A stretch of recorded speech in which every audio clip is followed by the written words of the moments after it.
So we are now live streaming. So I'm going to open the webinar and start the webinar. So you will be on camera as I do that.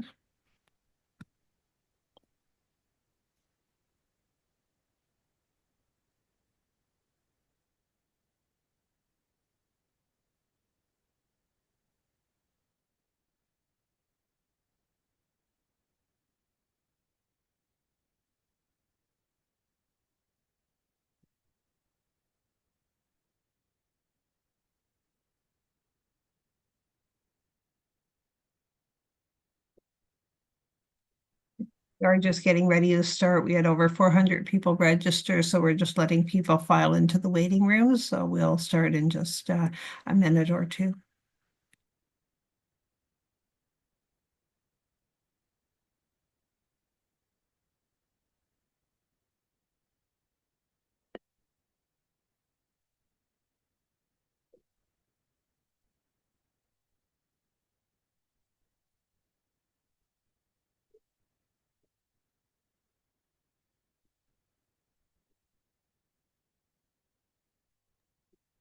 Sarah, I think we can get started.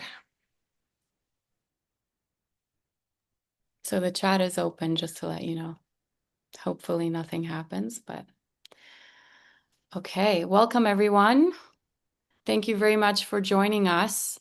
With grave concern over Israel's illegal attack on Iran, the unfolding genocide and ethnic cleansing of Palestinians, and a critical eye on American imperial entanglements, Just Peace advocates, the Iranian Council Congress, and Canadian Foreign Policy Institute have organized this timely and urgent gathering, which I, Sara Farhan, am honored to moderate. With us today are legal scholars, academics, activists, and community leaders. Craig Mokhiber, Mona Ghassemi, Nasim Noroozi, Yves Engler, and Dimitri Lascaris. I will introduce each panelist more fully just before they speak. But before we begin, we must acknowledge this déjà vu moment, the long shadow cast by the United States' illegal invasion of Iraq in 2003. Justified by now debunked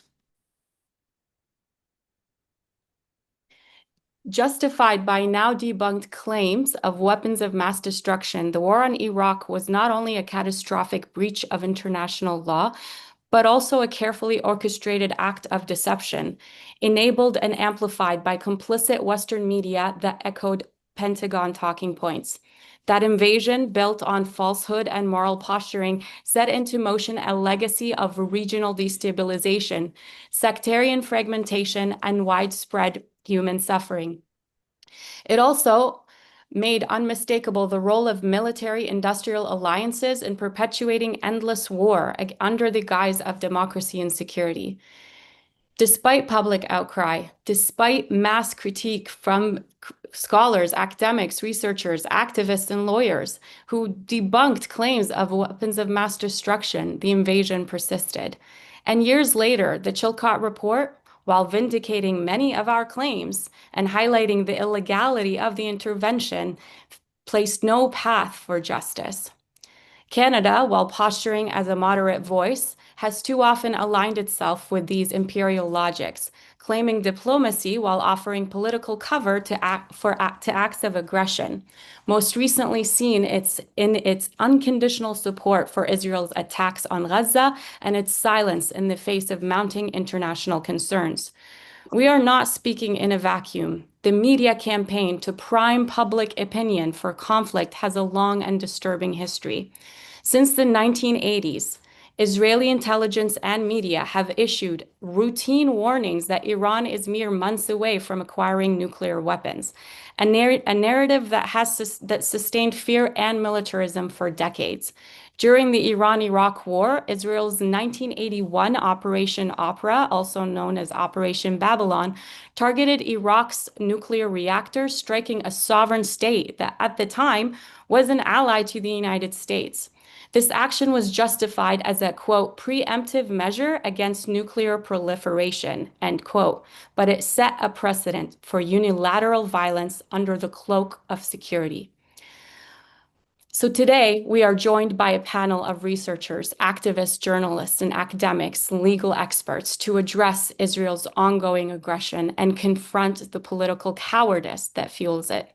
We gather to challenge the complicity of our own governments, to call out the opportunism of political elites, and to reject the media's role in beating the drums of war. We begin with Craig Mokhiber, international human rights lawyer and former senior United Nations official. He left the United Nations in October of 2023, pending a widely read letter that warned of genocide in Gaza. Mokhiber criticized the international response and called for a new approach to Palestine and Israel based on equality, human rights, and international law. He has spent 4 decades in the international human rights movement, including more than 30 years at the United Nations. He is the former director of the New York office of the UN High Commissioner of Human Rights and held senior positions in the UN in Geneva and New York. He also undertook human rights missions to dozens of countries across Africa, Asia, and the Middle East, as well as Europe and Latin America.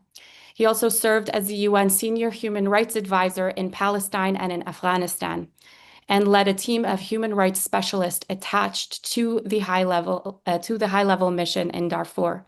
So without further ado, it's my pleasure to introduce Craig. Please go ahead. Thank you very much, Sarah, for that introduction. Thanks for inviting me to be here for this conversation. Well, I just want to address 4 or 5 points to kick us off after that excellent framing. We could just repeat everything that happened in the lead up to Iraq, and it would be equally relevant here today. But just to flesh out a few points.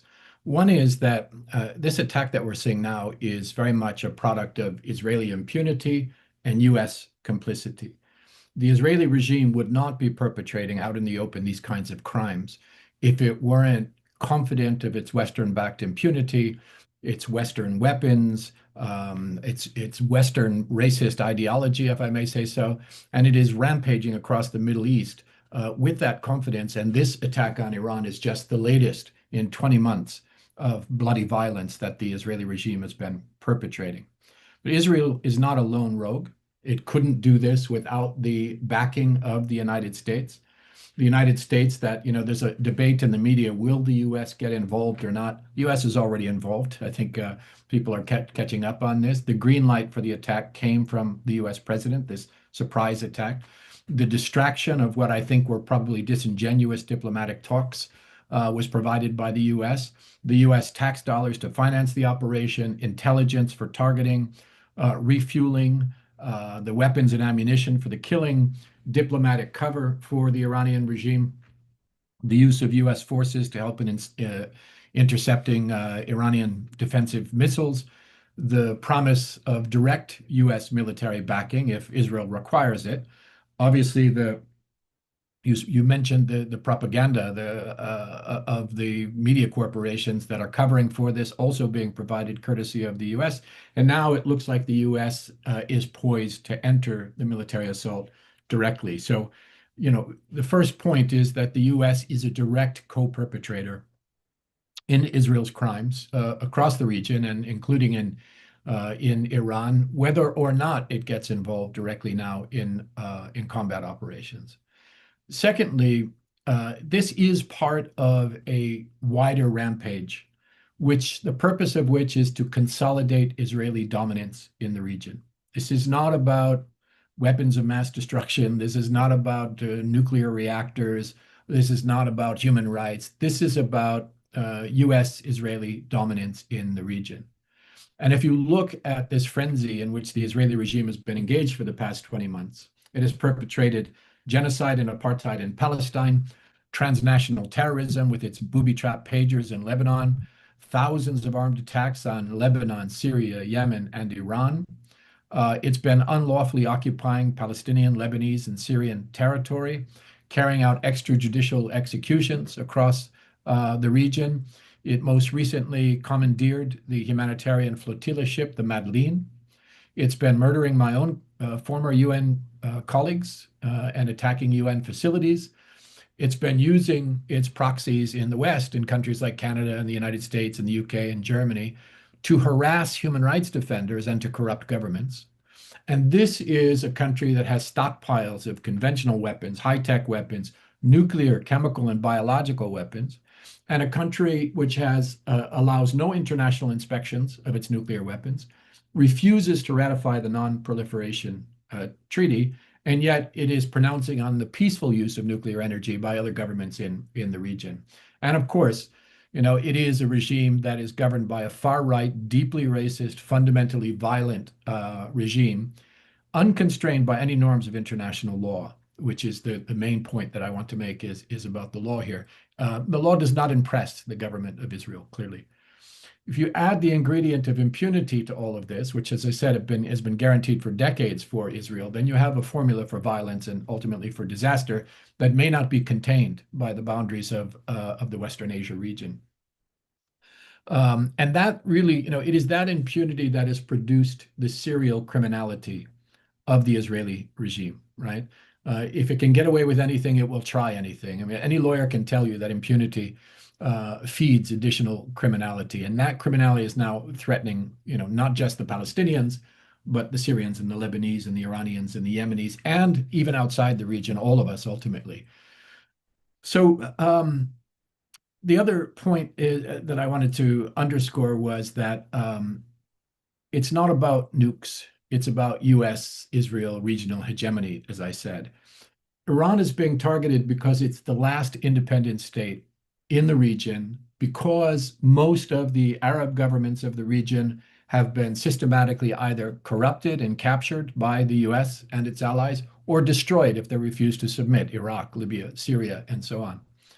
And Iran has been, of course, in the crosshairs for a very long time for this reason. Decades of sanctions and sabotage and aggression, destabilization efforts, meddling by Western intelligence agencies, and so on. But still, Iran has refused to submit in some very fundamental ways, which is why it is such a target today. First, despite very sustained pressure, it has refused to abandon the Palestinian people. It has refused to normalize Israeli settler colonialism and apartheid, and it has refused to accept that Israel can just openly perpetrate a genocide without any consequences. Secondly, it has refused to surrender control of its natural resources. Of course, Iran has very significant reserves of oil and gas to the U.S. empire. This has also made it a target. And very famously now, it has refused to give up its right that all sovereign states have to develop peaceful nuclear energy for the benefit of its developing economy, which has been so damaged by U.S. sanctions over time. So because none of that has forced the Iranian government to submit, the U.S. and Israel have now moved to this large-scale military aggression. And as you said, Sarah, dusting off these old weapons of mass destruction justifications that served them so well in their aggression in Iraq more than 20 years ago. But they've even taken it to more absurd levels than they did in Iraq, because they're not claiming that Iran has weapons of mass destruction, but that Iran might someday acquire weapons of mass destruction, which is made, as I said, all the more ridiculous by the fact that Israel has, nuclear weapons as well as chemical and biological weapons, and as does the U.S. And both of them have been responsible for serial acts of aggression in the region, while Iran has not. So this makes it all the more rich to hear these kinds of justifications. The fourth point I wanted to make is, and this is not even a gray area, this is very clear. The Israeli attack on Iran is a crime under international law. This is an unprovoked attack, a treacherous one, launched in the middle of ongoing U.S. negotiations, by the way, and even targeting the senior Iranian official who was in charge of those negotiations. And this qualifies in international law as an act of aggression. It's a violation of Article 2.4 of the UN Charter that prohibits the threat or use of force, except in situations, temporarily in situations of self-defense, where there's been an actual armed attack. There was no armed attack on Israel. It had no authorization from the Security Council, so its attack on Iran was not just a crime under international law, but it was aggression, which has been called the supreme international crime. The question for Canada is whether or not international law means anything for the Canadian government anymore. Whether it's going to insist on its application with regard to those it considers its adversaries as well as their friends, or if it's going to assert a double standard that certainly can't be in the interest of the reputation of Canada or the sustainability of international law. This is not a hard case. This is an act of aggression. It is unlawful under the Charter. Now, you will hear sometimes, as George Bush liked to do, an attempt to move away from the rules of the UN Charter on aggression and talk about things like anticipatory self-defense or preemptive strikes. And you remember that they did this in lead up to the U.S. aggression in Iraq. That argument has been rejected very widely. Since the UN Charter was adopted prohibiting self-defense unless there is an armed attack or military forces authorized by the Security Council. Of course, Israel is not a country that respects or even recognizes international law. The Israeli regime, because it has U.S. guaranteed impunity, doesn't care about legality. But you will notice in the media that its representatives and proxies try to adopt a veneer of legality in their propaganda efforts in Western media. You'll see it on Canadian and US and British TV trying to do so. So they have tried to distort the idea of anticipatory self-defense even further by essentially claiming that Israel has the right to attack anybody who might someday in the future decide to attack Israel. That is blatantly lawless. And yet you'll hear those arguments being made that, Iran might someday develop nuclear weapons. And if it develops them, it might use them on Israel. And therefore, Israel has no choice but to act now. Well, that is not really logical when you break down the elements. And it's certainly not lawful. It is clearly impermissible under international law. If you were to accept that reasoning, it would mean that any state could attack any state at any time just by claiming a potential future threat. And that would mean no more UN Charter. The entire international law of aggression would disappear. And that clearly it can't be something that is justified by anyone, least of all by Canada's lawyers. So for Israel, of course, it makes perfect sense because Israel is, as I've said, an annihilatory state. It was created through violence and it's been sustained and expanded through violence. And the entire history of Israel has been militarization, conquest, colonization, expansion, and aggression.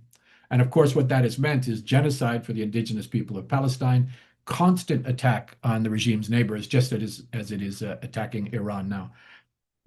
But we need to be very clear. Iran does not have nuclear weapons, and nobody is charging that they do. There's no evidence that it is developing nuclear weapons, and the IAEA has just affirmed this again, that there is no such evidence. There's no evidence that it would use those weapons on the Israelis, even if it obtained them. There is no imminent threat that would justify any such move in international law. And by the way, the Israelis have not exhausted peaceful means as is required by international law. In sum, this is quintessential aggression. It is a crime, and very serious, the crime of crimes under international law. Now, beyond that crime of crimes, Israel's attacks have included a number of other international crimes, including attacks on civilians and civilian infrastructure. They have killed hundreds of Iranians, overwhelmingly civilians, in these attacks. They have targeted apartment buildings, the media building that we all saw live streamed, and at least one hospital. And they have murdered several Iranian scientists.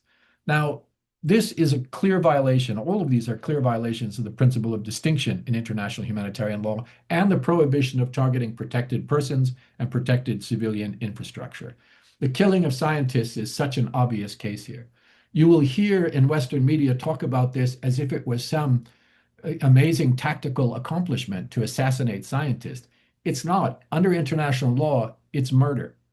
Scientists, except in rare cases, are civilians.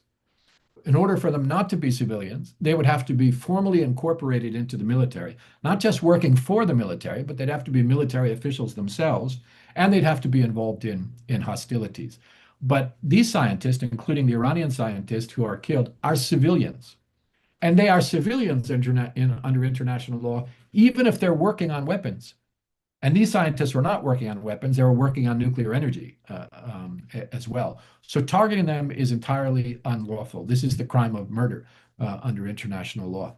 Similarly, targeting civilian infrastructure like these apartment buildings to kill scientists, whether civilian or military, that is a violation of the principles of precaution and distinction and proportionality, and therefore it is unlawful. Also, Israel has been attacking Iran's energy infrastructure. This is a violation of international humanitarian law, and clearly, these installations are generally protected under international humanitarian law because they're essential to civilian survival. There are only rare circumstances where they can be made military targets. For example, when soldiers are firing from the energy installation, and even then you have to apply all of the humanitarian law principles of precaution and so on, proportionality and distinction and so on. So, but in this case, there's no allegation that anybody was firing from these. They're being destroyed in order to weaken the country, not for any legitimate military objective. And attacking those energy installations is unlawful. And then finally, the attacks on the nuclear facilities. This is considered a particularly egregious violation of international law. And it has been intentionally and openly, Israel has been intentionally and openly attacking Iran's nuclear facilities. Attacks on dangerous facilities, such as nuclear facilities, that contain what international law calls dangerous forces, are generally prohibited in international law. The International Atomic Energy Agency has again affirmed that these attacks are prohibited in international law and are a violation of the UN Charter because of the potential damage. And there are only rare circumstances, again, where you would be able legally to target these kinds of installations, and meeting the requirements of legality are almost impossible when it's a nuclear installation. You would have to have a situation where the facilities are being used for military purposes, like launching attacks on the enemy, where there's a legitimate military objective. Here there is none. Where the attack is necessary for that objective, where an effective warning is given, so people have a chance to get out and get away, and where the military action then meets the tests of precaution and distinction and proportionality. It's almost impossible to satisfy that standard if you're going to bomb a nuclear installation because of radiation leaks and the dissemination of those and the potential widespread impact on civilians. And just finally on this point, there's also a prohibition in international law on the use of any means of warfare that can be expected to cause widespread, long-term, and severe damage to the natural environment, which is almost guaranteed with attacks on nuclear facilities. And then finally, there is the law of neutrality in international law that requires the parties to a conflict not to cause transborder damage to a neutral state because of their use of weapons against their adversaries.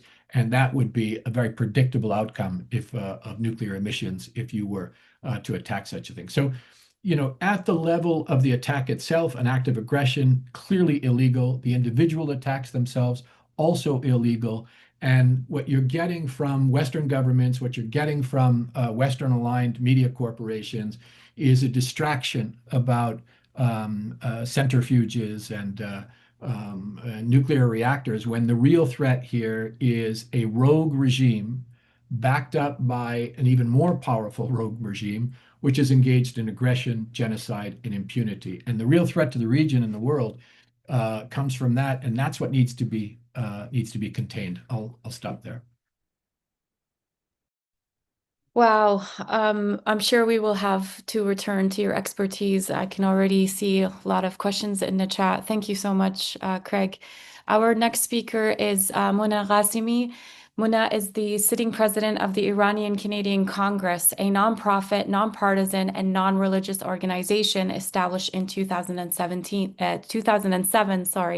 to represent the interest of Iranian Canadians and encourage their participation in Canadian society. Previously, Mona served 2 years as VP, during which they were instrumental in representing ICC to Canada's public inquiry into foreign interference. As one of the very few organizations that questioned the premises of the proceedings and criticized U.S. and Israeli interference in Canadian policy. Also beginning during that period, ICC has issued multiple statements in defense of democratic human rights in Canada in the context of the ongoing genocide in Palestine. Before joining ICC's board, and particularly around the time of Trump's assassination of General Qasem Soleimani, Mona also had media appearances where they took a position against war and foreign influence in Iran. Mona has always been sympathetic to Palestinian cause and has become very involved in the solidarity movement for Palestine. Thank you so much, Mona. Please go ahead. Thank you so much, Sarah. And I wanted to start by thanking all of the organizers, Karen from Just Peace, Yves Engler from Canadian Foreign Policy for inviting me and for hosting this very important webinar under such short notice at this time of this difficult time for us.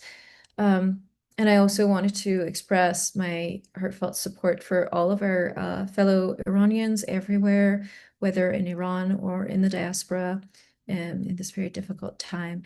And my condolences to those who have perhaps already lost loved ones, or we're all having the same anxieties around this, as you know, it's so close. Even though the genocide in Palestine has been going on for a year and a half plus, now it's really hitting close to home, and I could say even at home. My speech won't be very long, so I am going to just mostly cover what ICC does and what its current position is with respect to the current events. And I know Nasim has a lot to say, so I will give her my remaining time at the end. Yeah, like I said, my heart goes out to everyone, but now is not the time for thoughts and prayers, and it's really the time for action. And that's why we're gathered here to learn more about what's going on. And thank you, Craig, for giving so much of the context, legal context. That's going to make my speech even shorter, because I was going to touch on some of those points that you made, but I can cut them out. So hopefully we can change the course and move Canada away from this war, and hopefully not see hopefully we see de-escalation. What I'm going to do is I'm going to talk about what we're doing and what are some recent actions that we're taking, and how you can get involved. So like Sarah said in the introduction, we're a non-government, non-partisan, and non-religious organization, and our purpose is to advance the interests of Iranian Canadians and to also advance the participation of Iranian Canadians in Canadian civic and political life. And that includes education, and so that people can be informed in their when they participate in the civic life. So with that in mind, it's very deeply hurtful when the country that we live in is risking to be at war with the country we were born in, given the position taking that Carney and his government have taken. They're quite egregious, really, and we have to be wary of that. So I think it's a very key moment for us to rally our fellow Iranian Canadians, regardless of the very varying political opinions in the diaspora. None of us want our families hurt. None of us, we all have pride in the territorial integrity of Iran, and I think that it's a key moment for us. So two key positions that Iranian Canadian Congress has taken in response to the current situation is that we affirm Iran's right to defend itself according to UN Resolution 51.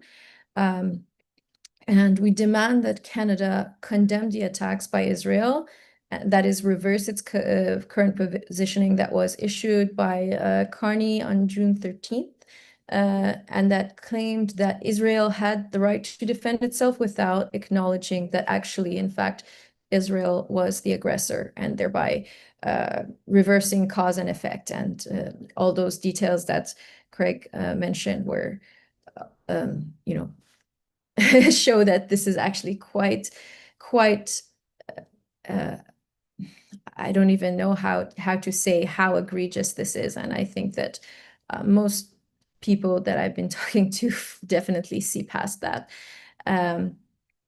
So furthermore, we want Canada to not follow in the steps of the US and not get involved in this war.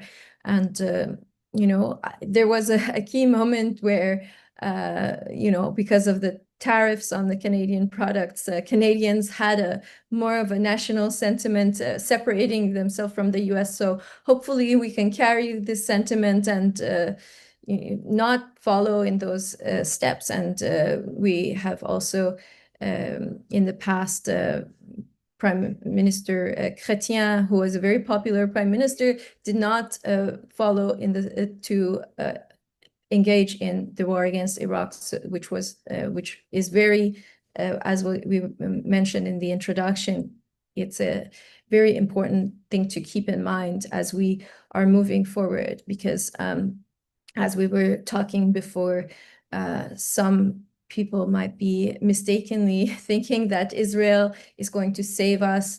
And this is such a, unfortunate position and unfortunate mistake that some people are making, that because as we have seen in the past, as we saw with Iraq, as we can also see with Syria now, and with Libya, that was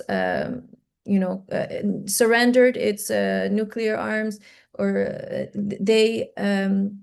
this would be very dangerous for Iran and for the people of Iran, because it, again, we don't want to be under foreign rule, and this is a very dangerous steps indeed. And we see that Israel is not going to save us, because they are, as was mentioned again, they're killing us. They are killing our civilians.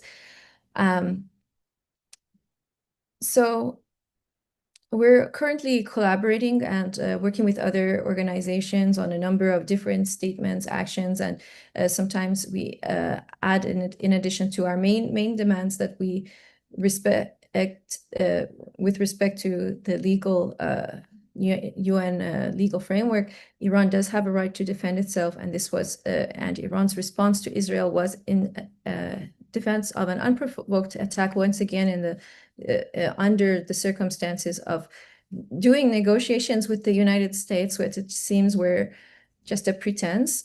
And that Canada, again, once again, should condemn this unprovoked attack. And sometimes we add to our statements, depending on exactly what's going on at the time. We want Canada to take every measure to put pressure on Israel through diplomatic means, through the G7, different whatever means that we can find.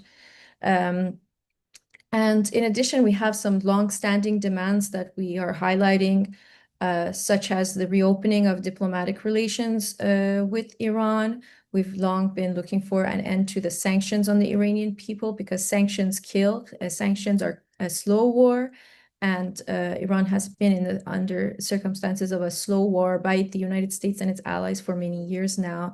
And isolation are not going to help the Iranian people. And we also ask for the reopening of the Iranian embassy in Ottawa. We've been asking for this for some time now. And under the current circumstances, reopening of emergency consular services. And it's because it's already difficult under normal circumstances for Iranian Canadians just to travel to visit family. And under the current circumstances, we need extreme expediency.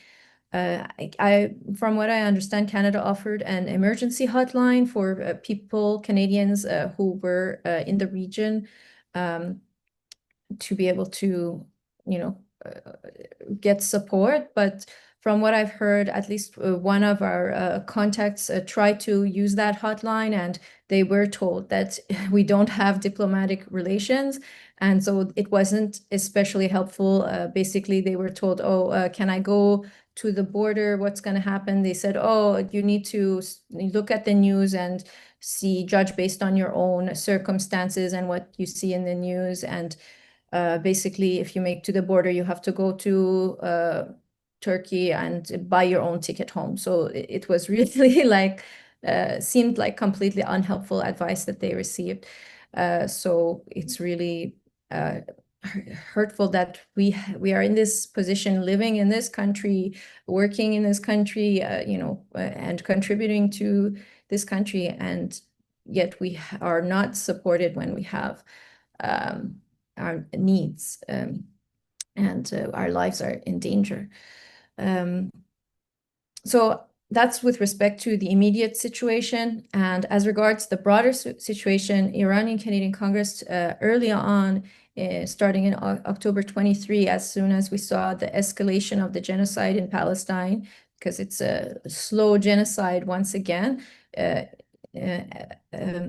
through different means, limiting food resources and cutting off, the Gaza Strip from and having these, difficult protocols for the people. And so with the escalation of the genocide, we took a stance early on. We signed on with other organizations on various statements to call for, ceasefire. And so why did we do that? Because as an Iranian Canadian Congress, we have nothing to do. There's nothing in our mandate about Palestine. Well, we did that because we do support freedom and justice everywhere, and we see it in the interest of Iranian Canadians to do so and to engage in coalition building with people with whom our struggles are intertwined. Because once again, when it comes down to it, our government is not supporting us. We are treated as second-class citizens. So our struggles are intertwined with the other people who are affected by the global imperialism. So maybe not all Iranian Canadians felt that way, but we felt it was very important so important that we needed to stand by the cause of the Palestinian people, and hopefully bring the Iranian Canadians to understand the issues better that impact them. And we also took this position because we anticipated the escalation of the war into Iran that would happen, and that now we are seeing it. And we knew that if Israel was left unchecked, we would be impacted in a more direct manner, which is what is happening now. And as we've seen, again, the government is doing very little to support us. And it seems they only support Iranian people nominally when there is something that is advantageous to them, because it's not the territorial integrity that the Western powers are interested in, but more so when there's some kind of in it for them. As we see, the war hawks are already looking for access to the oil, and they're saying that, oh, if we get regime change, we're gonna get the oil. So it's very much just based in any support they seem to offer is just based in these kind of expansionist, colonialist frameworks. So therefore, because we are not being supported by the Canadian government, we need to advocate for ourselves. And we've launched a number of campaigns, and we hope will support us as we also support anti-war activists throughout the country and echo their calls. And so we're running a couple of actions right now. We're collaborating with the Palestinian Youth Movement in a number of other cities, PYM, as well as other organizations across the country with the theme of Stop the War on Iran, or in some cases, the Hands Off Iran is the title of the protest. So we have a strong presence in Montreal and in Toronto, also a presence in Ottawa in those protests in particular, and any other protests that are happening or that we can build on. We also try to participate in those, and we try to also mobilize our people in the different cities. So please show up if you can to those, and I can put the links in the chat later. And also, very importantly, we have an email, your MP petition that is circulating. I can also share the link to that. And yeah, we've issued a media call out in collaboration with JPA and CFPI here, and with Karen and Yves. And we're also circulating in collaboration with another Iranian organization, Iranians United for Palestine. We're circulating a letter to Mark Carney. It's not a public petition yet, but we're asking organizations to sign on for now. So if you do have a peace, like a peace advocacy organization or a union or anything like that, you can also reach out to me, and I'll put my email in the chat, and it's president@iccongress.ca. And you can always also contact us at info@iccongress.ca for any kinds of requests. And thank you so much once again, and I will give my time to whoever's next. Thank you so much, Mona. Our next speaker is Nassim Noroozi, who is a university lecturer and board member of the Iranian Canadian Congress. Nassim's not a board member. I'm a proud supporter, but not a board member. Okay, sorry about that, my mistake. So supporter and advocate for the ICC. Nassim's research focuses on ethics of resistance in today's colonial context. Her doctoral work specifically examined the relationship between phenomena of time, colonization, and resistance against it. She examines the common theoretical responses to mass suffering and injustice, and the potential dilemmas that such responses can entail. In her public philosophical engagement, she explores and focuses on the troubling modes of mainstream perception of dissent in Iranian opposition. Thank you so much, Nassim, and please go ahead. Thank you very much, Sarah, and thank you everybody for inviting me. And I have my talk focus.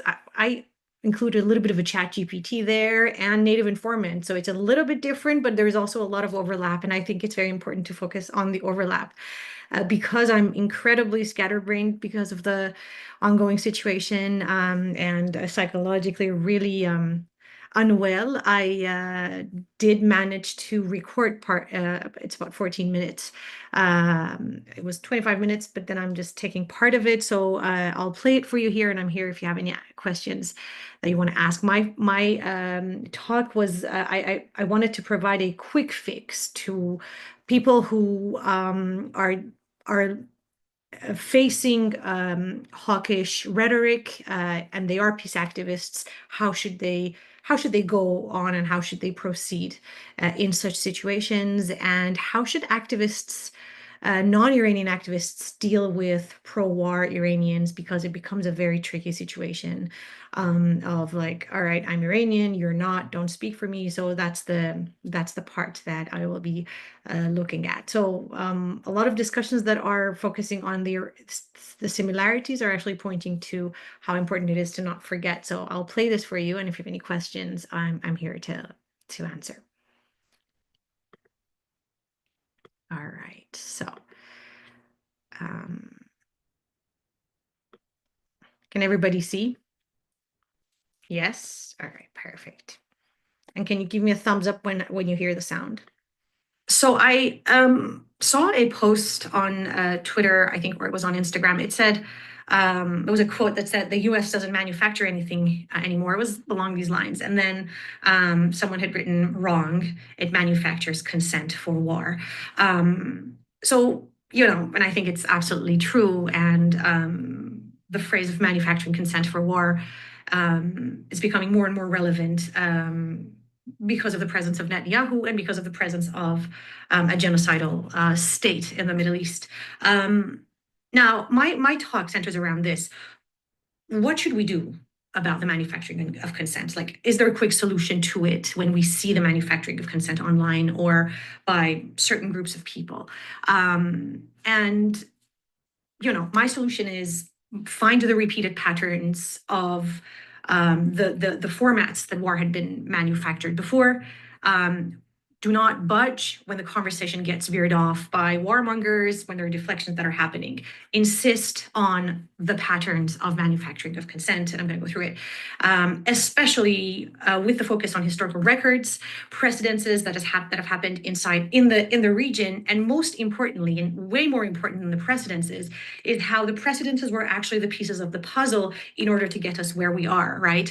We are living in Netanyahu's dream, and we're seeing the actualization of his dream when we look at his testimony in 9/11. So do not be afraid to repeat the key points. Unfortunately, the Israeli propaganda machine, and I hate using these terms, but they control and dominate the imagination of even a lot of progressive colleagues of mine, and a lot of like mainstream progressive Westerners, by repeating the same patterns, the same talking points. So make sure you do not budge when it comes to when you're countering the deflections in order to sort of disrupt us from seeing that what is happening is a manufacturing of consent. Now, well, how do I do this? I literally use ChatGPT for this, but I'm not a hypocritical person. I often have a very honest discussion of ChatGPT with my students, so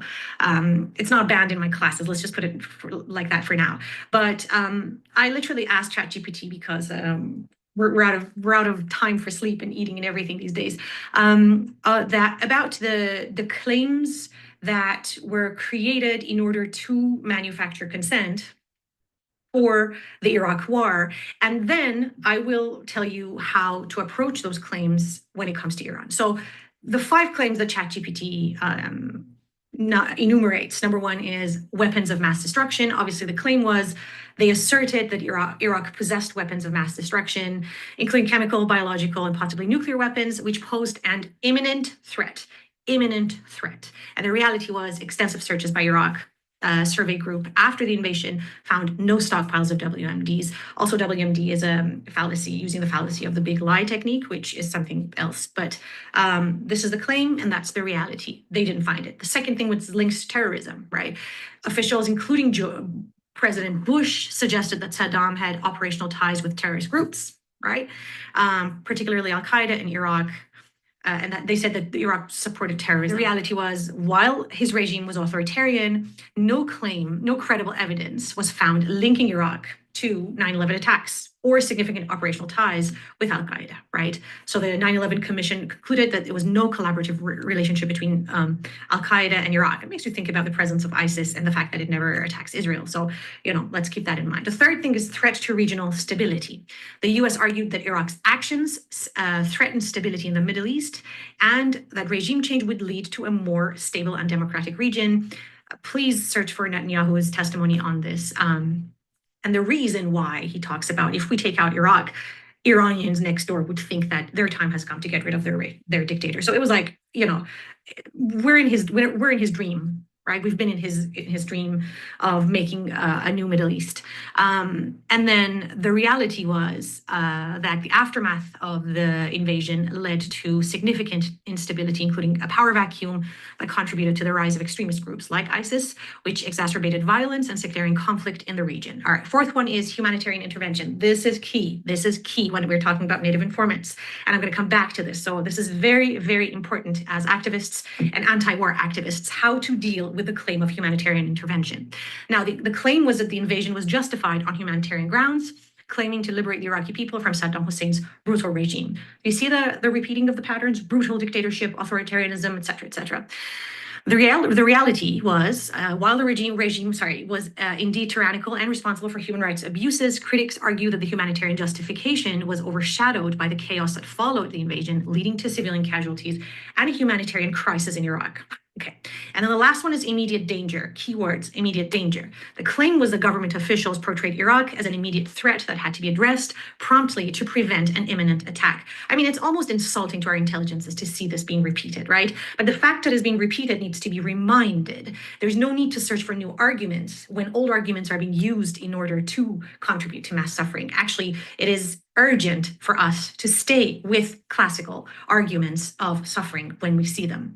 And the reality of immediate danger was that many intelligence assessments indicated that Iraq was not capable of launching an immediate attack, and the timeline for developing WMD capabilities was much longer than portrayed by the proponents of the war.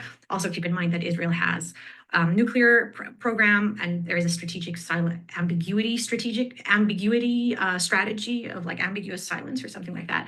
And that Iran is then a member of the NPT, the Non-Proliferation Treaty, and its facilities are being monitored 24 hours by the IAEA, the International Atomic Energy Agency, which unfortunately now seems to be complicit in war and war crimes because of the false testimony that he gave. I'm talking about Mr. Ghassemi. We're hoping to file some legal action against him, and if you can help me in any way, I'm reaching out to you. Please help me in making sure we take that forward.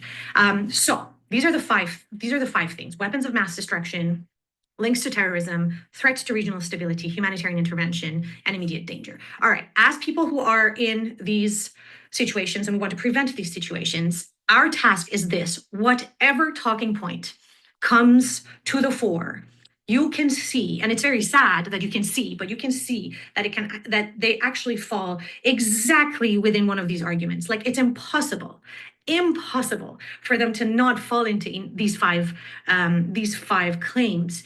And this should be a warning for everybody's imagination and everybody's consciousness that your imagination is being engineered, and your imagination of what is good and what is bad and what is dangerous is constantly being engineered in order to manufacture consent for war. So this is something that is very important.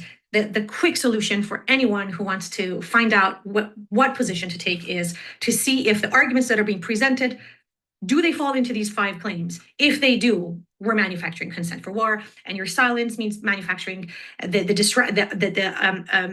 smooth continuation of this manufacturing of consent, and your objection at least will disrupt this. Quick fix, right? 5 arguments, whatever argument is thrown at you, put it in these 5. If it walks like a duck and it talks like a duck, then it's a duck, I think. So this is another issue, that this is one main approach to addressing pro-war and hawkish talking points online, especially with the people that are promoting them. Very important here. That is the idea of what we call native informants. Now, there are many people that despise the Iranian government. We're historically anti-establishment. This is a historical fact. It goes back to the Shah period, and it goes back before that as well. So, we are this kind of like, we have this tendency. So it's easier to be anti-establishment because with power comes abuse, and you see it, and it's there, and it's a very noble position that you can take, and oftentimes it is noble because you're against oppression. So obviously, there's no question that some people who are against oppression and abuse of power are rightly angry. So that's not the question here. The question is, we have a concept or a phrase called native informants in this colonial world that we live in. Native informants, for the sake of my talk here, are people who are funded by war lobbies. They're funded by, the US and the West to be the spokespeople of promoting hawkish agendas.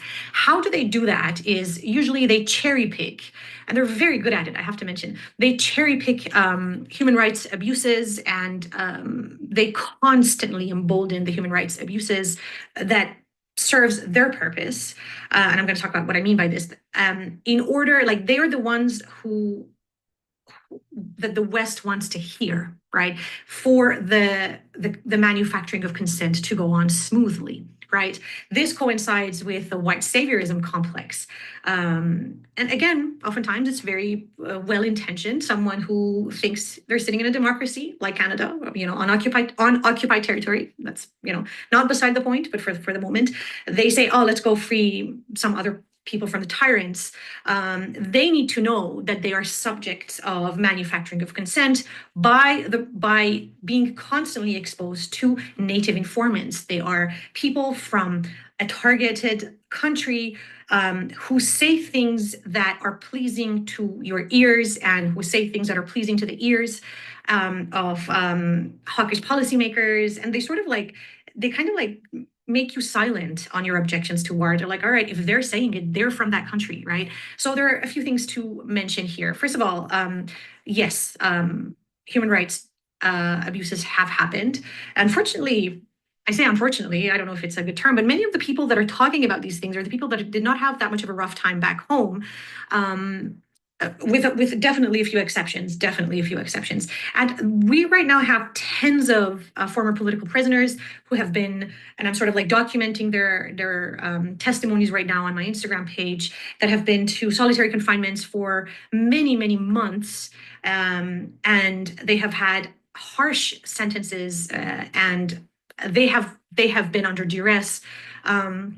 But they all are coming out right now and saying that it's an internal problem. War is not the answer. Conflicts are internal and need to be solved. Like we say it's a family feud. So this is one of the ways that you can sort of like find out who's the native informant immediately when you see someone on the news talking about the mullah's regime, X, Y, Z. Check their funding, check their resources. Most likely they're working for a Washington think tank that is pro-war, or they're working for, somewhere that is funding, or somewhere that is being funded by the Iranian opposition, which itself is being funded by Israel and the US and possibly other countries in the region too. So native informants are here to sort of like as a silencer. They in the times of war, they work as a silencer for the weapons that are killing and creating mass suffering. Know them, call them out. It's very important to do that. Now, we come to the seminal problem of a white guy, or a white gal, or a white person not wanting to talk for others. And this is a very important point. And it's absolutely true, and it's something that is very valid. But there is a very important point here when it comes to speaking against mass suffering, and when it comes to justifying mass suffering based on an experience, based on a personal individual experience. I often resort to Sartre's quote, which I really like. He mentions that experience is not everything and it's not nothing. And in the case of collective punishments, in which we are complicit as taxpayers within North America and the rest of the West, through our government policies. We're talking about the personal experience of one person. To justify it is not valid, especially when it falls into one of the 5 pillars of manufacturing consent, right? So when it is, collective punishments are like war and sanctions. They target people regardless of what they believe. They take away the agency and strip away the agency from people to exercise their liberal rights and their autonomy.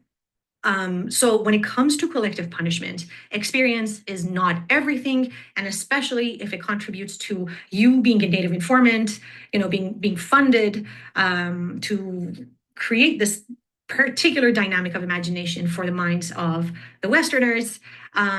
It's even unethical. It's an unethical stance, period. No questions about it. So it's beyond ridiculous to think that there is an element, there's like experience of somebody can actually work as a silencer for weapons being deployed and mass suffering happen. All right, thank you very much. Okay, thank you very much for that, Nasim. Next, we have Yves Engler joining us. Yves is often dubbed Canada's version of Noam Chomsky. He's also considered one of Canada's most important voices on the left. He is the author of 13 books, very critical readings. I recommend you check out his website for deep engagement. And one of his most recent works is co-authored with Owen Schalk, titled Canada's Long Fight Against Democracy. Please go ahead, Yves. Thanks a lot for organizing, Karen, and for organizing this, and Mona and Sarah for hosting this, and others for participating, and everyone for being on. I have to say I agree with Craig's assessment. This is not about anything except for regional hegemony. This is about a long-standing Zionist policy of destroying any state that is in the region that is not completely compliant to Israel. This goes back to 56 with the invasion of Egypt. This is whether it was probably even worse from Israel's perspective. It would be if it was a secular government that was putting money, resources into its people and not following orders in the region. So that's what this is about. And we should obviously resist this completely. Now, from the Canadian government's perspective, there is just hypocrisy going all around. I'm not going to get into Canada's support for Israel and Zionism, which is a century-plus long project, and I can get into all kinds of elements. People want to get into it in the question and answer period. Just right now, if Canada followed its own laws with regards to foreign recruitment, with regards to the War Crimes and Crimes Against Humanity Act, with regards to registered charities, with regards to arms exports, it would go a long way in reining in Israel's criminality. So just upholding Canadian law, let alone all kinds of other elements. But I'm going to leave that aside. Now, on this question of Iran more narrowly, there's all kinds of hypocrisy when Canadian officials talk about Iran's nuclear program. Well, why doesn't the Canadian government support the Treaty on Prohibition of Nuclear Weapons, which is backed by most of the world? Canada's been opposed to that. Why hasn't the Canadian government supported efforts that Iran supported for a nuclear-free zone in the Middle East? Right? Canada doesn't support that. Canada has opposed or been ambivalent towards efforts in that direction because Israel, of course, opposes it because it has nuclear weapons, because the US also opposes it because it sometimes sends nuclear weapons to the region. So the Canadian government's hypocrisy on the nuclear question, we never hear talk about Israel's known stockpile of nuclear arms. What we've seen in the last week or so of Canadian government statements, as Mona mentioned, is flipping the order of things and blaming Iran for responding to Israel's active aggression. We see that also with the G7 summit. The Canadian government did have some leverage if it wanted to assert that leverage. It had some leverage to try to use the G7 summit as a way to rein Israel in. Instead, the G7 statement provides support for Israel. We talk about this unwavering support. That's the wording that we see from Anita Anand, our foreign minister. And we have this Canadian government that in its diplomatic comments are basically justifying Israel's acts of aggression, which have killed a couple hundred civilians at least in Iran. And they clearly have a plan to go much further. Now, this is not surprising, right? Like when Israel blew up Iranian diplomatic compound in Damascus a year or so ago, they blew out windows at the Canadian embassy, which was closed. The Canadian government said nothing about this Israel's clear violation of international law. This is longstanding. In the previous rounds, much lesser rounds of tit for tat, rockets and whatever between Israel and Iran.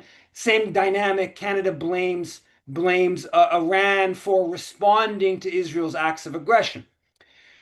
There are probably some Canadian soldiers that are assisting Israel in its attacks. We know that the US is assisting Israel in all kinds of different ways, which have been laid out in part by Craig. Refueling, all kinds of intelligence, shooting down Iranian missiles. Canada has dozens and dozens, hundreds, it's a bit unclear, but hundreds of Canadian soldiers in the Middle East, in West Asia, assisting US bases. There's the Operation Foundation, where there's 18 Canadians as part of CENTCOM's focus on the region. A handful of Canadians in Bahrain, in Qatar, in Jordan, and at the facility in Tampa, Florida, assisting. There's Canadians part of the U.S. naval patrolling of the region in Bahrain. There's a Canadian base in Kuwait. So almost for sure, there's at least some Canadians through NORAD. NORAD, hundreds of Canadians are part of NORAD. NORAD provides intelligence support for U.S. Operations globally. This goes back, 60, 70 years since the beginning of NORAD, assisting U.S. military operations around the world, U.S. Aggression around the world. So there's probably some Canadian military assistance taking place for Israel's operations. And we know that the Canadian military has significant ties with the Israeli military. I would say the more significant Canadian role in all this is in terms of the diplomatic isolation of Iran, which has emboldened Israel to act in this way, right? The Canadian government breaking off relations with Iran 13 years ago, the Canadian government listing Iran as a state sponsor of terror. The Trudeau government said they were going to restart diplomatic relations. They began the process, and basically it was kiboshed by the Israel lobby, working through Anthony Housefather and Michael Levitt, who were then in the Liberal caucus. Canada listing the Islamic Revolutionary Guard Corps as a terrorist organization about a year ago. This is outside of, like, the diplomatic relations. This is Canada is just with the U.S. in this. Most of Europe, even countries that are generally hostile to Iran, have not taken these types of measures like Canada has. All kinds of sanctions, Mona mentioned this, all kinds of sanctions against Iran, all designed to demonize, to isolate Iran diplomatically. 5.5 years ago, there was a terrible tragedy that I think the U.S. actually has a lot to blame for, which was Iran shooting down the Flight 752. And basically, there was lots of Iranian Canadians on that flight. The Canadian government, Canadian officials have used that, even though it was clearly an error, certainly to be blamed, Iranian officials to be blamed, but it was the U.S. assassinating General Soleimani in Iraq that was the context that led to this error and this disaster. And Canadian officials have basically been using this for the last 5 years to demonize Iran. And they basically, even like the Premier of BC, Eby, the NDP Premier, in January 12th, they turned the day for mourning of air disasters. It's basically the day to demonize Iran. That's what it's become in Canada. So Canada has participated in a quite aggressive form of this isolation and demonization of Iran that has helped Israel be able to do what it's trying to accomplish. Now, Canadian officials sometimes talk about democracy, sometimes they talk about human rights. Now, just a quick look at Gaza and their assistance to Israel's Holocaust in Gaza, the just complete and utter destruction of Gaza and stomping on any conception of international law, shows that this is obviously hypocrisy. The Canadian government doesn't care about international law or democracy.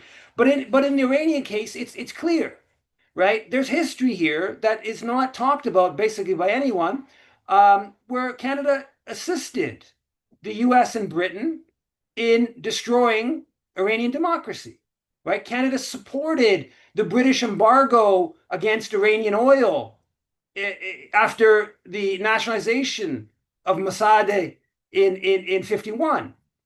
The Canadian government demonized the elected prime minister.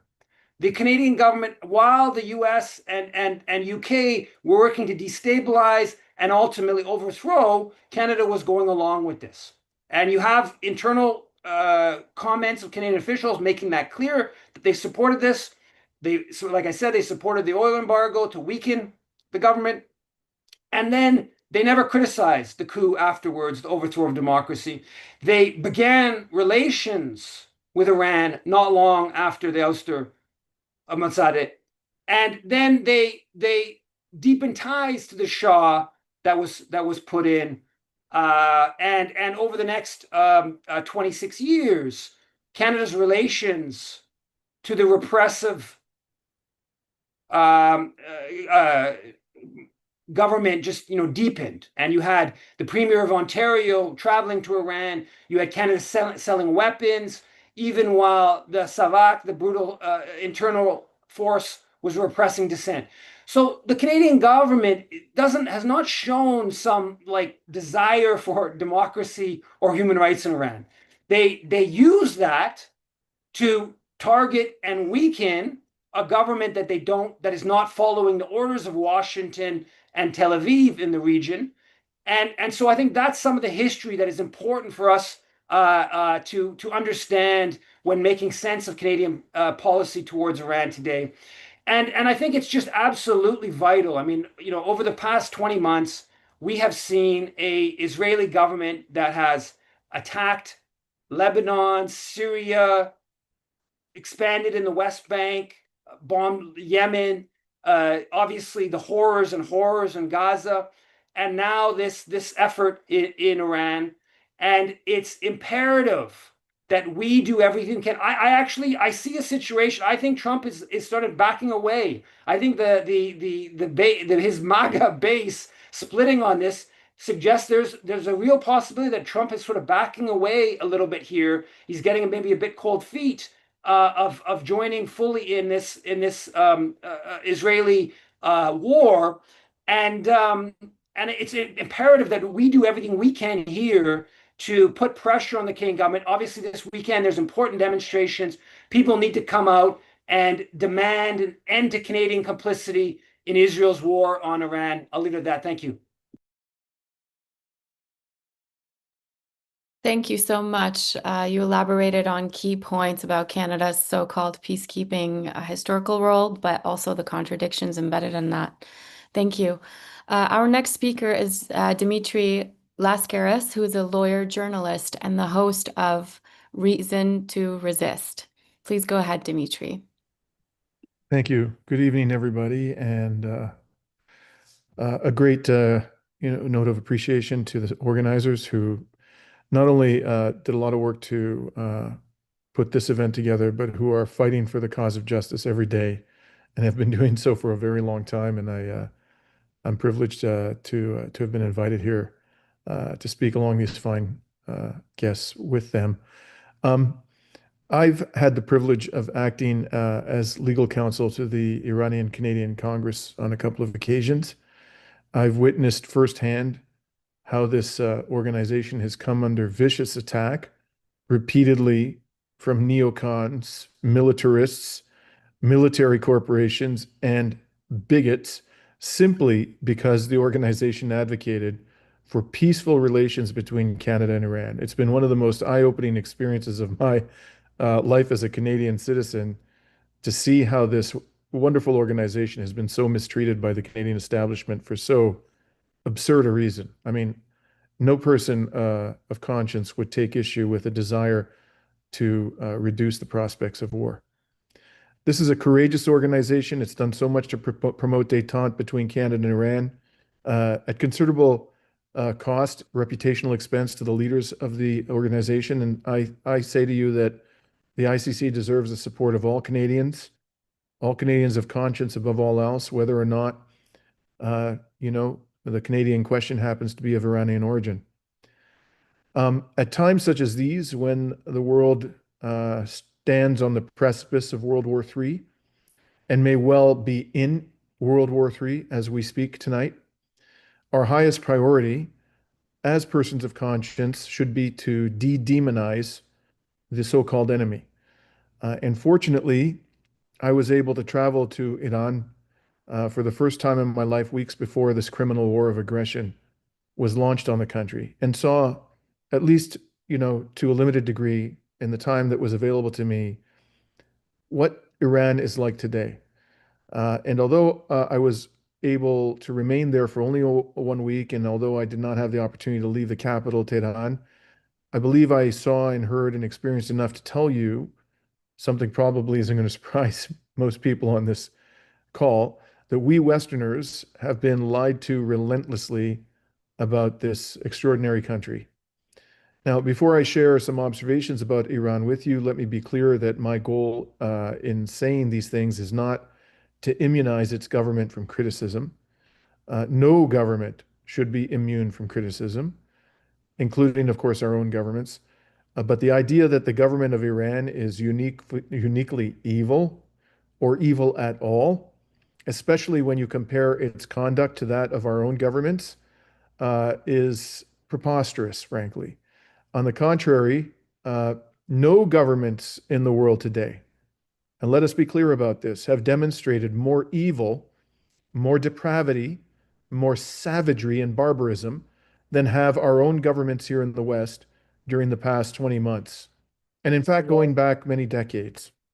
Perhaps the only thing that distinguishes the past 20 months over the entire post-World War II period of shocking satanic behavior on the part of Western governments is the audacity with which they have carried out their crimes through their instrument, Israel, during the past 20 months. Now, they're clearly in no position to lecture anybody about democracy, international law, or human rights, and I spit on their lectures, as do most people in the world today. We've had enough. So in that spirit, please allow me to share with you what I observed in Tehran during my 1 week there in early May. The first thing that I noticed about the Iranian people, and again, like I don't purport to have met such a broad cross-section that I can generalize about the population. All I can do is speak to my own personal experiences. And what I found over and over again is that the people with whom I interacted in Tehran were courteous, they were respectful, they were humble, and they were hospitable. And I want to give a particular shout out to a young man who is a journalist at Press TV. His name is Alireza Akbari. Alireza was assigned to me by the organizers of the Sobe Media Festival to be my guide during the time that I was in Tehran. He was always at my disposal for any assistance that I might have needed for any purpose whatsoever. He taught me a great deal about his country in the short time that I got to know him. And as I say, he worked as a journalist for the state broadcaster. And since the Western-backed savages bombed the facilities, the complex of the state broadcaster in northern Tehran, I've been unable to reach Alireza, despite several efforts to get in contact with him. And I was in regular contact with him until that bombing happened. So I fear for his safety. And if he's out there today, I want him to know my thoughts are with him, and I hope that we'll have the opportunity to speak again soon. Now, another observation that I had, other than the wonderful disposition of the Iranian people, was that there was almost no police presence in Tehran.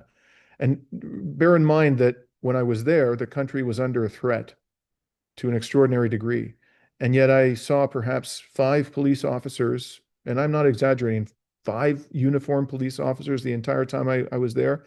They were all directing traffic, and none of them was wearing a firearm or even a baton or a taser. None of them was wearing a bulletproof vest. And all of them were interacting with their fellow citizens in a respectful manner. I saw almost no military presence whatsoever in Tehran.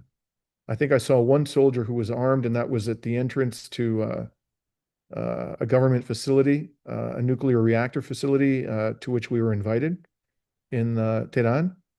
I did see a few soldiers in a park sitting on a blanket reading a book without any weapons on them. But that was it. That was the whole experience I had, or observations I had with respect to a military presence. Now contrast that to what we see in the West. You land at a major airport in a major Western city, you almost invariably are going to see soldiers and security personnel who are heavily armed, wearing bulletproof vests. You can't move around a large major Western city without seeing militarized cops all over the damn place. I've been to protests in the West, peaceful protests, where the cops outnumbered the protesters. I saw no such thing in the time that I was in Tehran.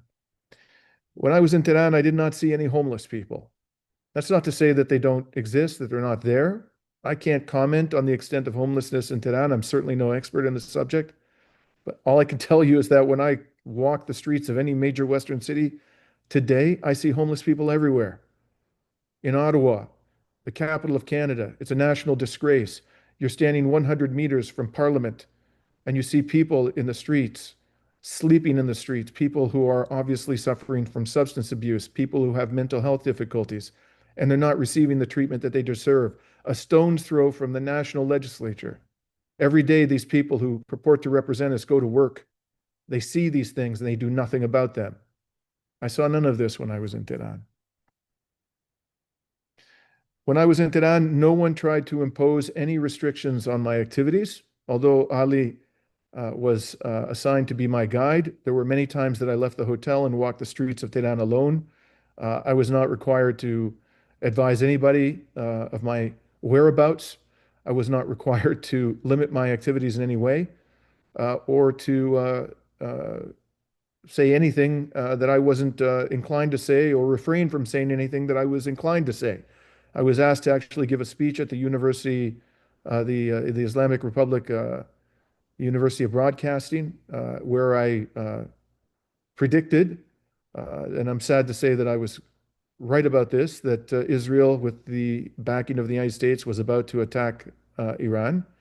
But I didn't tell them beforehand what I intended to say, and I wasn't vetted in any way. For all they knew, I was going to walk into that room in front of a bunch of graduate students at the university and criticize their government. But they made no attempt to restrain me in terms of what I said. I feel, frankly, freer to speak my mind in the non-Western world, in all the countries that I visited in the non-Western world in the last several years, than I feel in the West. In fact, I was concerned that when I returned to Canada after an absence of several months, that like several comrades of mine in the anti-imperialist community, I would be interrogated at the border by CSIS agents. Fortunately, that has not happened to me yet, but given current trends, it's becoming increasingly dangerous to be a critic of foreign policy in the West. All the government officials that I spoke with in Tehran spoke the language of diplomacy and restraint. I spoke with the representative of the international or the Iranian Atomic Energy Organization. I spoke with a brigadier general of the Iranian Aerospace Forces. I spoke with the director of the international arm of the State Broadcasting Organization. And there were other government officials with whom I spoke. In every single case, I found them to be true diplomats. It's an art form that we appear to have lost in the West. All we know is the language of belligerence and demonization and existential threats. Last and most importantly, Iran's government today and its people are unquestionably on the right side of history and on the right side of human decency. Whereas Iranians and their government embrace support for the Palestinian people, our governments are facilitating, enabling, protecting, and lying about the most audacious genocide in the history of humanity, arguably. What position are we in to criticize the government of this nation and its people and to lay waste to their country when our governments, who purport to speak in our name, are perpetrating a genocide before the eyes of the world? This is a disgrace beyond words. And so for that reason alone, I stand with the Iranian people, that they're on the right side of the history of this titanic struggle that is occurring today between the forces of imperialism and humanity. I completely agree with Craig's observations that Israel's criminal attack on Iran has nothing to do with Iran's alleged program to develop nuclear weapons. The annual threat assessment of the US intelligence agencies in early 2025 was that Iran was not seeking to develop a nuclear weapon. And even if it were, who are the Americans and the Israelis who have threatened Iran with their nukes and their conventional weapons for so long to lecture the Iranians about whether or not they can have a weapon to deter the kind of attack we're seeing upon them today? If anything, the behavior of our governments has incentivized the government of Iran to develop a nuclear arsenal. They've done everything they can to avoid having to develop a nuclear arsenal. But when they look to Southeast Asia and they see that North Korea has not been subjected to this sort of depravity after it developed a nuclear arsenal, the natural conclusion that anyone would draw is that the only way to protect your people from this kind of savagery is to nuclearize. That's the lesson that we are teaching, inadvertently or advertently, to the government of Iran through the crimes of our governments. Sadly, even though Tulsi Gabbard, somebody with whom I have disagreements, had the courage to say what intelligence agencies in the US have been saying for 20 years or more that Iran is not trying to develop a nuclear weapon, this incompetent buffoon, this bloodthirsty genocidal warmonger, Donald Trump, cavalierly dismissed her opinion on Air Force One a few days ago and said, I don't care what she says. Now, if that doesn't prove that Craig is correct when he says that it isn't about Iran's nuclear arsenal or purported efforts to develop one, I don't know what can prove it. And the last thing I want to say, and it's to reiterate what our comrade Yves just had to say, we can help to put a stop to this, but we need to mobilize.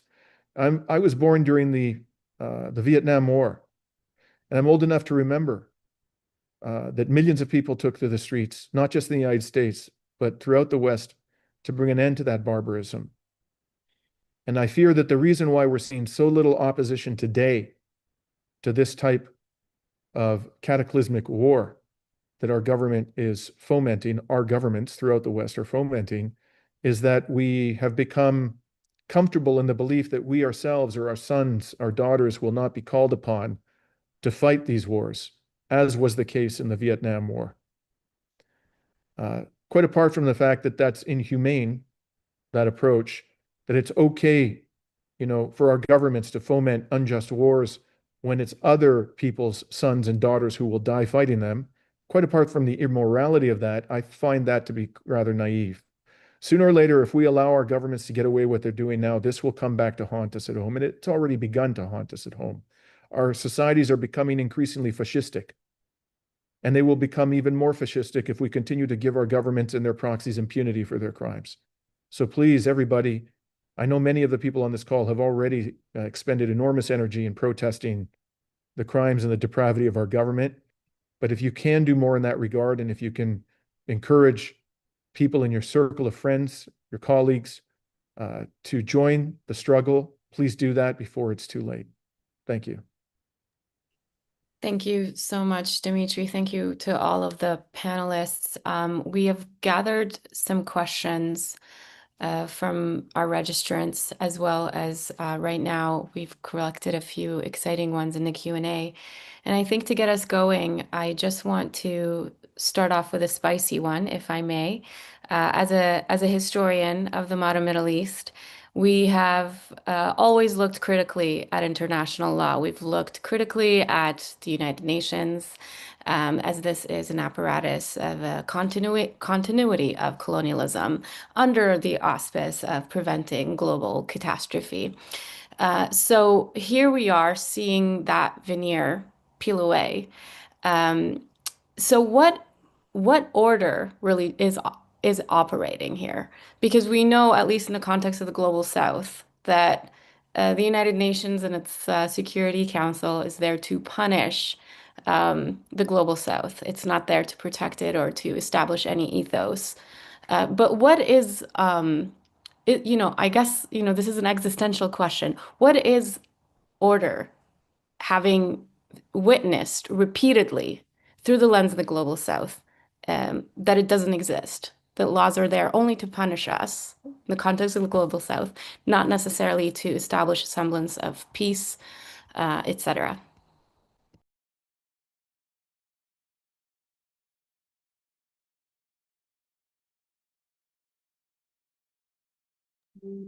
I see Nasim has her hand up. Sorry, please go ahead, Nasim. Yes, can you hear me? We can. All right, perfect. I'm having internet connection problems. This is a question I actually posed Dr. Ilan Pape in March of this year in a conference that he graciously attended. We were panelists together. I actually asked, what should we do at this point? Treaties for colonizers are not written to be upheld, they are written to be broken. So, and then, when it comes to the issue of the JCPOA, Trump pulled out of the deal. I mean, I swear, this guy has been in my life, this Trump, for like 11 years and has been affecting every layer of my existence. And I still was posing this question to Dr. Pape, saying that what should we do? Like at this point, should we give up the rule of law or the international rule of law? Getting more radical in the sense of leaving the negotiating table is exactly what Israel wants at the same time, because it really falls into and it matches the portrayal of, oh, the savages who are becoming more radical. So this is a trap.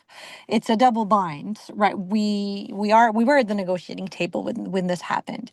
And Dr. Pape had a very good answer, which I still am thinking about. He said, as academics, we need to redefine what universal means. And I still don't have a solid solution to the solution he proposed. I don't have an actionable proposal to it, but I think he's right. I think we gave up on the idea of universality too early.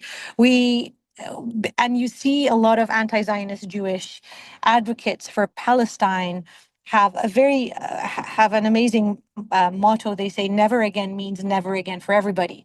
So regardless of how difficult it is, and regardless of the fact that the rules were not written for us, I mean, I think the EU, the president at some point just blurted the fact that he said, "Oh, we created the ICC for African criminals, not for people that are one of us." So I am aware of this, and so I'm not shooting from a naive perspective, but I do think that we should not give up that idea of universality yet, and we should still use it to our leverage in whatever way possible. Now, Iranians are going back at the negotiating table, and I applaud them for this because they are working in a concordance with the military that is defending our airspaces. So my position is that we do not have the luxury of giving up on the universality of this international whatever that has betrayed us and stabbed us so many times, given all the traps that I mentioned. Hope that helps. Thank you. Craig, please go ahead, and maybe Dimitri, you can also chime in afterwards. Thank you. Yeah, I agree with that. I mean, I think on the one hand, if we wait for some international institution or process to save us and deliver justice, we will be waiting for Godot. That's not coming. It's not going to happen, right? I think on the other hand, to throw out the baby with the bathwater in any political movement such as ours would be a huge mistake as well. You know, people throw the whole international system into one big basket and assume it's a thing, and it's not. I mean, we have on the one hand the US empire and all of the pieces that attach to that, and the rhetoric that they use, like the rules-based international order. That's not a thing, a rules-based international order. That doesn't exist in international law. That's just something that they made up, which basically means imperial law. It means we decide what the rules are. That's not the rule of law. That's not international law. That's something else. That's the enemy. That's the thing to be opposed in a norm-based order that cares about equality and human rights and development and peace and all of those good things. Then you've got the official institutions of international law, like the United Nations, which is a huge mixed bag, because it's not just one UN. There is the UN, that is the Security Council, which is by design an unfair institution that was precisely set up to put the power principally in the 5 victors of the Second World War, but has become really a tool of oppression, of imperialism, of selective justice, according to what they decide. But that's not the only UN. I mean, you know, there's also the UN of the independent human rights mechanisms of, you know, Francesca Albanese, the special rapporteur on Palestine, of the other special rapporteurs, of the work around the right to development and economic and social rights.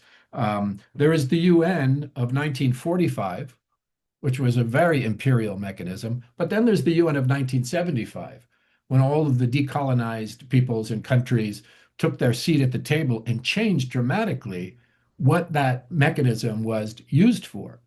And those countries fighting for liberation, fighting against apartheid and so on, they used international law and international institutions as a part of their struggle, not as their whole struggle. They used armed resistance, they used political movements, we used international solidarity, but they also engaged in this battle for legitimacy by using international law, international institutions, and so on, just as the Palestinian people have, just as the Iranian people have, and so on. So I think it's true. Was it Audre Lorde who said that the master's tools will never be used to dismantle the master's house or whatever, but the master's hammer can give him a black eye. And so we have to use whatever tools are available to us, recognizing the struggle is political always, but that there are elements of that that can be used to our benefit without being so naive as to think that it's going to deliver justice. In the end, these norms and standards of human rights and equality and development, all those sort of things, enforcement is up to us. It's up to social movements, it's up to unions, it's up to people, it's up to civil society, it's up to those who are going to dissent and disrupt and demand more. Left to their own order, mechanisms and governments with power will always, always do the wrong thing, always. So I think it's up to us, but we can use these tools. Thank you so much. We had a few questions about enforcement, so that also tackles that. Thank you. Dimitri, anything to add from a legal perspective? I'm embarrassed to say I forgot the question. If you could repeat it. It was basically a critique on the genesis of international law as a tool to punish the global South rather than protect it. And we're seeing the veneer sort of peel. Right. The only thing I would add to the excellent observations of my colleagues is that we can't ultimately have an effective international legal system when a handful of powerful states, particularly three that are bent on global hegemony, the United States, Britain, and France, have the power to veto the will of the international community. So if we can't reform the United Nations to divest them of that veto power, all of the permanent members, not just those three, and also develop a more equitable voting system in the General Assembly, where tiny little fanatically pro-Western entities like Micronesia and Vanuatu have the same voting weight as China and India, which is a grotesquely unfair situation. We would have to have some kind of system of weighted voting, it seems to me. If we can't do that within the current confines of the United Nations, then I think we need to pursue other institutional structures, perhaps new ones. And I agree with Craig that doesn't mean that the United Nations has nothing good to offer. It still has many good things to offer. But clearly it has proven itself to be completely ineffectual in terms of enforcing international law. And if it can't be done through the United Nations, we have to find other institutional mechanisms to do that. Great, thank you so much. We have two questions about the G7, specifically regarding the bizarre statement that the G7 recently put out. One is, can we assume that this will be another NATO war? And the second question is, Gutierrez was at the G7. Why hasn't the UN been at least vocally oppositional?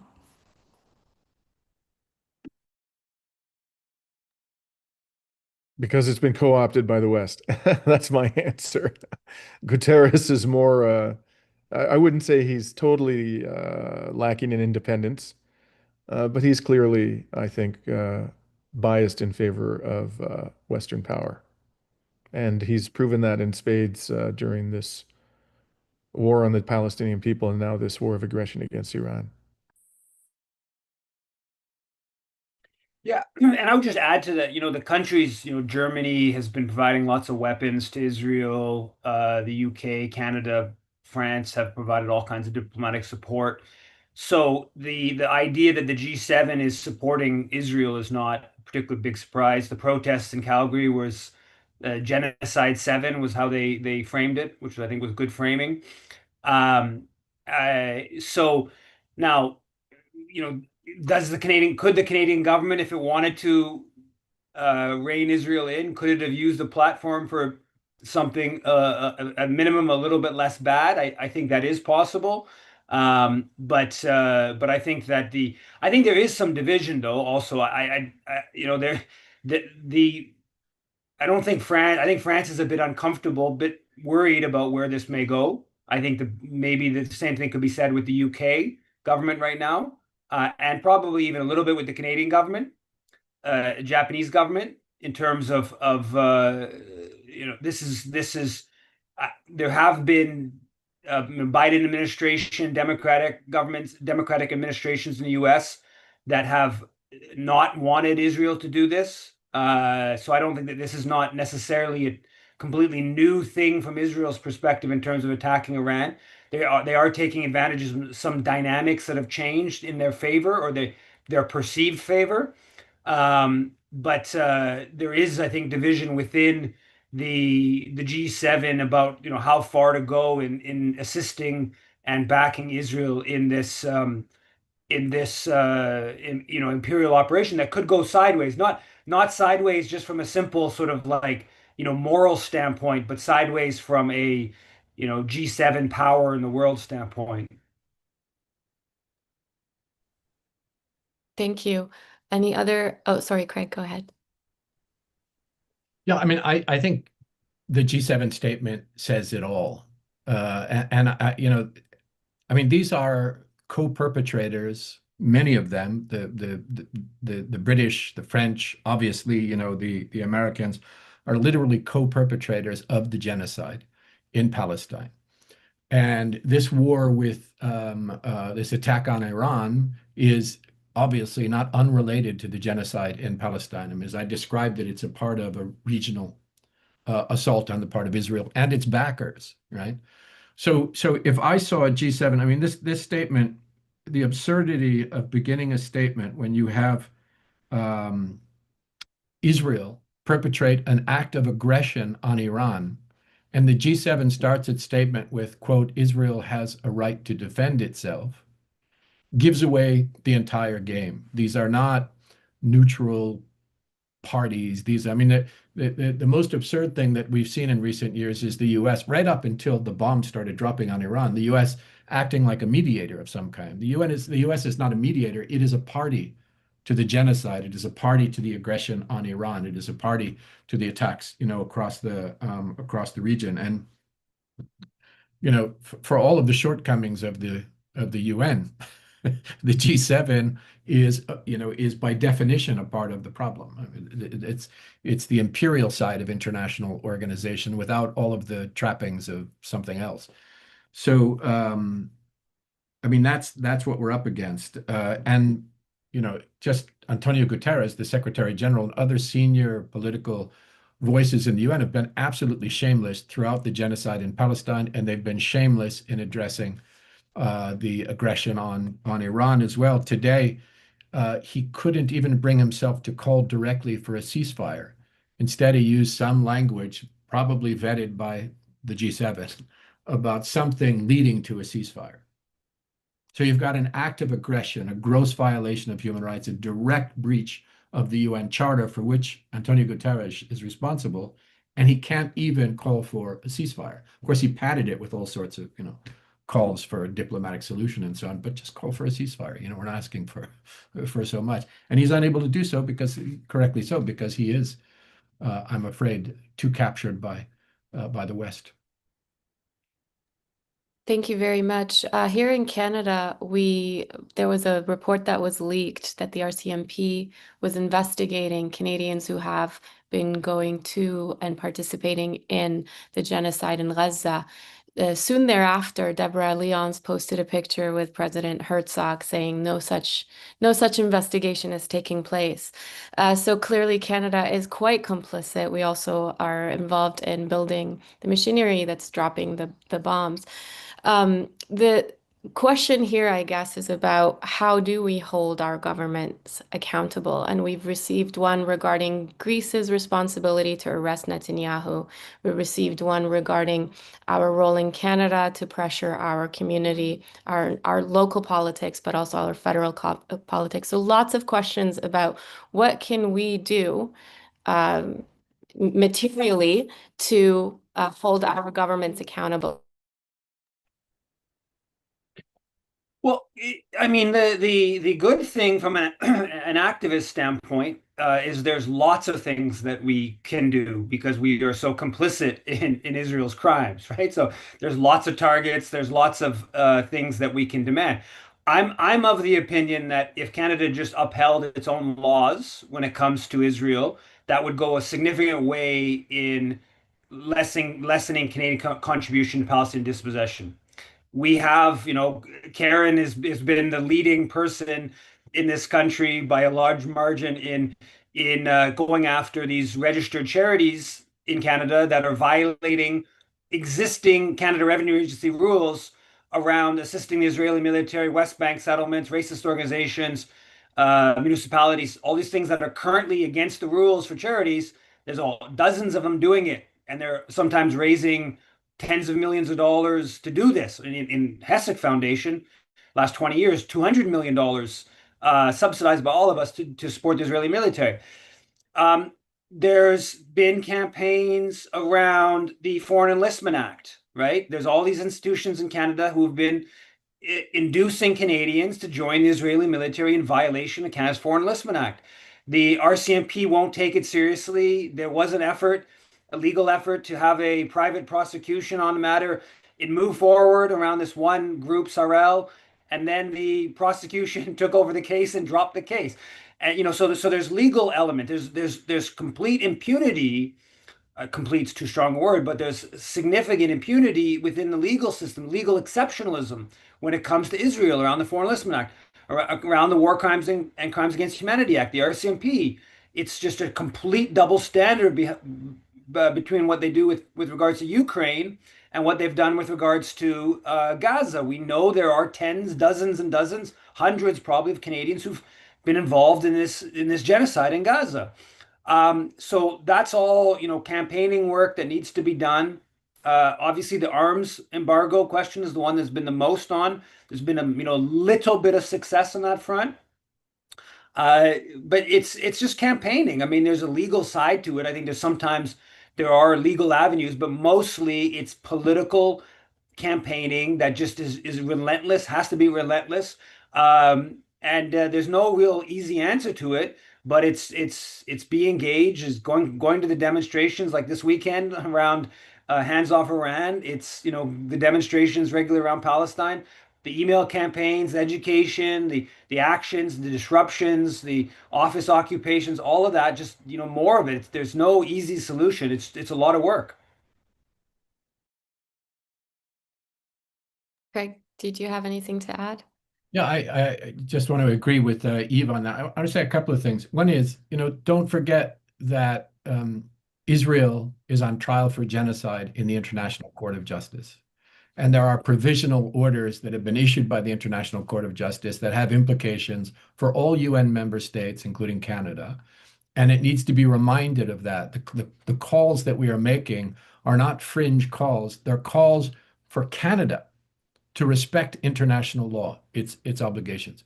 Secondly, Israel, its leaders have been indicted for crimes against humanity by the International Criminal Court elsewhere in the Hague, imposing responsibilities, of course, on parties to the Rome Statute, on other states as well, by extension. Again, this is coming from the highest criminal court in the world, and it's not just coming from us, right? And so those demands are right. The UN General Assembly has overwhelmingly passed resolutions demanding that the findings of the International Court of Justice on the obligation of all states to cut off all relations with Israel, that whether they are diplomatic or political or economic or trade or financial, that relate to the occupied territories, is an obligation of member states. And it's not coming from us, it's coming from international law. So those reminders, but I think Yves is right. In the end, and I'll go back to what I said before, it's up to us. So we can provoke legal action, including civil and criminal action. It won't always succeed, but that constant accountability push that makes people know that they are not safe if they are complicit in these kinds of crimes, I think is important. Boycott, divestment, sanctions, pushing BDS at every opportunity, pushing the military embargo, which I think flows directly from what the International Court of Justice has said. And demonstrations are still very important in numbers to show our dissent, educating people, because we're up against a massive wall of propaganda in corporate media and from governments that paints an entirely false picture to people. So it's our job to educate people. And I believe in disruption and civil disobedience when you're talking about something like bombing a country, when you're talking about something like genocide, when you're talking about crimes against humanity, that, in the moral order of things, respecting a stop sign does not raise to the same level as stopping a genocide. So disruption, I think, is an important part as well. There has to be a denormalization of aggression, a denormalization of genocide, a denormalization of empire.